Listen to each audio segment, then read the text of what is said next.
अस्सलाम वालेकुम क्लास, कैसे आप? क्लास 10th है और इसमें जो सब्जेक्ट है वो मैथ का है और एक्सरसाइज जो है वो 8.1 है। उसमें हमारे पास जो क्वेश्चन है, क्वेश्चन नंबर जो है वो हमारे पास 1 है और वो लिखाएंगे बेटा कौन सा है। Given measurement run segment AC. लिखाएं Given measurement run segment given AC. Data Measurement run segment AC.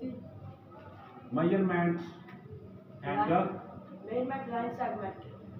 Measurement Line segment AC. Measurement AC is equal 1 centimeter. 1 centimetre Measurement line. EC BC is equal 2 centimeter. 2 centimetre Measurement angle C angle C is equal 120 degree. 120 degree. और find क्या करना है? Compute the length AB and the AB area.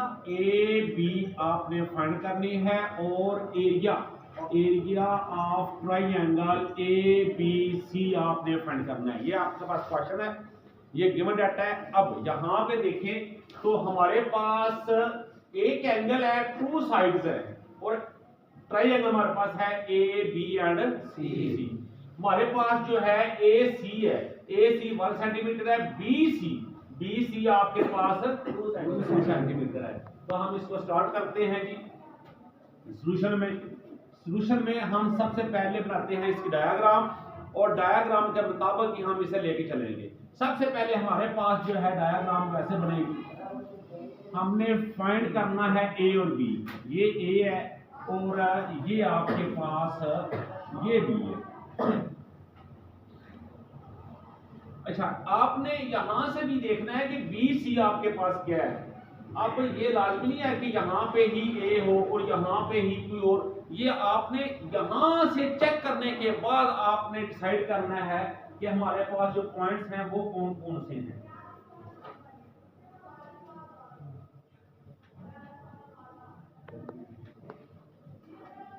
ये आपके पास A और आपने find करना है, यहां पे देखें AB, तो ये आपके पास B और ये आपके पास C। ये आपके पास बन गई ट्राइंगल। अगर इस यूनिट को देखें तो ये हमारे पास है प्रोजेक्शन का। इसका मतलब होता है जिल का मतलब होता है साया। किसी चीज के ऊपर उसका साया जो होता है उसे कहते हैं projection of sides of triangle. किसी ट्राइंगल की साइड पर पड़ने वाला साया, ये इसका नाम है यूनिट का। और प्रोजेक्शन कोई भी हमने लेना है तो उसके लिए अब यहाँ पे देखें तो यहाँ से ऐसे ये आएगा, ये लाइन, तो यहाँ पे इसको मैं इंक्रीज करूंगा और इसका नाम दे दूंगा D। ये बन जाएगी ट्राइंगल। अब हमारे पास जो फार्मूला बनेगा वो बनेगा हमने फाइंड क्या करना है कि AB, तो AB का स्क्वायर यहां से आपने देखना है AB का स्क्वायर और इक्वल होगा हमारे पास AC का स्क्वायर प्लस होगा BC का स्क्वायर और प्लस होगा 2 इंटू AC इंटू होगा CD। अब हमारे पास CD भी नहीं है, ऐसा ही है। CD हमारे पास नहीं है। अब इसकी वैल्यू लिख लेते हैं यहाँ पे। ये हमने फाइंड करना है AC हमारे पास यहाँ पे देखें तो 1 सेंटीमीटर है और BC आपके पास ये है और ये 2 सेंटीमीटर है। अब ये हमने पहले फाइंड करना है, तो फर्स्ट फाइंड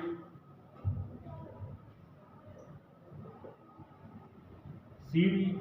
अब CD को फाइंड करने के लिए क्या करेंगे, हमारे पास ये एंगल भी है, एंगल हमारे पास है 120। कितना है? 120।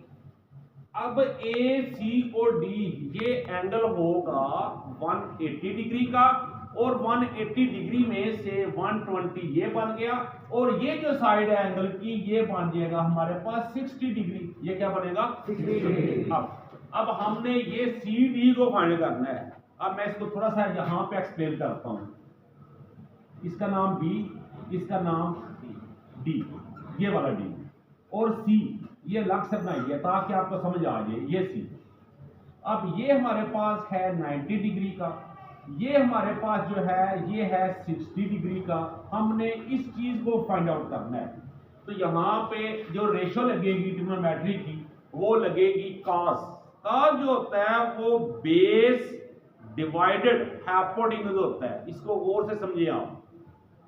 ये 7 यूनिट में आपने पढ़ा था रेशियोज में, ट्रिग्नोमेट्री रेशियोज में, कि जो हमारे पास कॉस होगा वो बेस डिवाइडेड किसके होगा, किसके होगा, हाइपोटेन्यूज के होगा। तो यहाँ पे हमारे पास जो बनेगी वैल्यू वो बनेगी कॉस। कॉस हमारे पास जो भी है इज इक्वल बेस इसका सी और डी है, और डिवाइडेड बनेगा हमारे पास हाइपोटेन्यूज बी सी, ये वाला।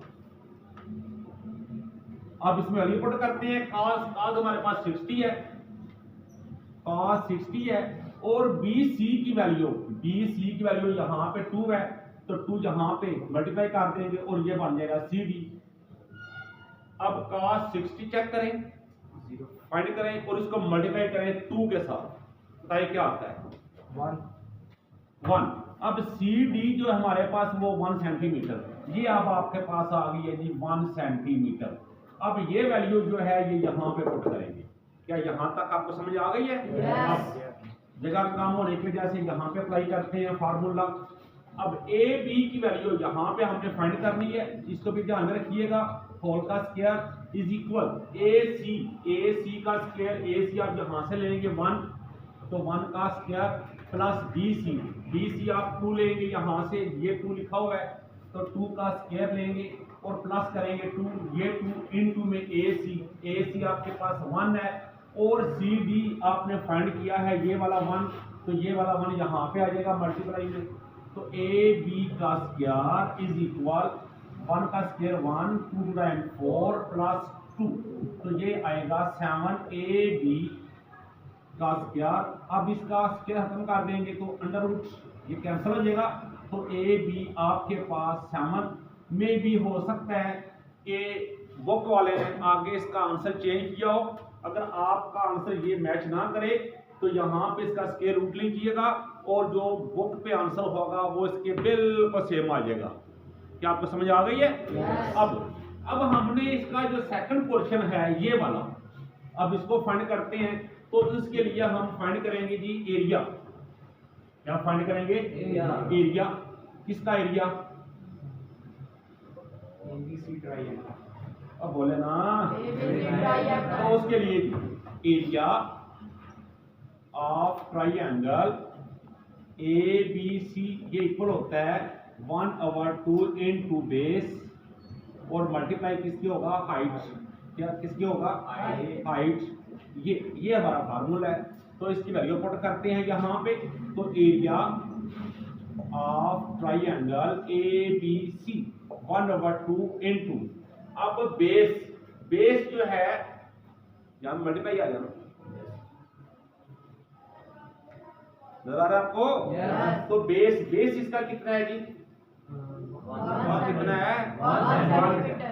तो ये 1 आएगा और मल्टीप्लाई क्या आएगा हमारे पास, Height. क्या आएगा, Height. क्या Height. अजीब है। जो हाइट हमारे पास होगी ये 2D होगा। हाइट हमारे पास ये है, ये इसका प्रोजेक्शन है। प्रोजेक्शन जो होता है ये 90 डिग्री पे होता है, और हाइट हमने ये लेनी है।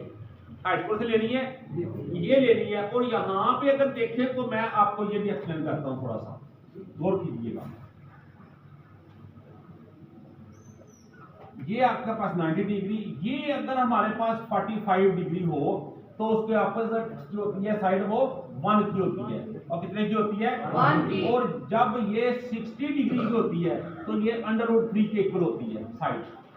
तो इस तरह ये 60 है तो इसके अपोजिट ये जो साइड होगी ये √3 की होगी। ये हमारे पास हाइट है, तो हाइट 3 आएगा और इसको मल्टीप्लाई करेंगे तो 3/2 ये इसका सॉल्यूशन होगा। किस तरह कुछ पूछ रहा हो? No. क्या आपको समझ आ गई है? Yes. क्या मैं आपको एक्चुअल करता हूँ एक्सप्लेन बच्चे। प्रोजेक्शन का जो फार्मूला है ये आपने फर्स्ट टाइम आपने पढ़ा है। हकीकत में फर्स्ट टाइम पढ़ा आपने, ऐसा ही है, ऐसा ही है ना बेटा। यहाँ पे आपने पहले एक ट्राइंगल ड्रा करनी है। मैं फिर से ट्राइंगल ड्रा करके प्रोजेक्शन की आपको एक्सप्लेन करता हूँ फिर से, ये आपके लिए वाकई जरूरी है, गौर कीजिएगा। अब सिर्फ मैं ना आपको ट्राइंगल जो है वो ड्रा करके बताऊंगा।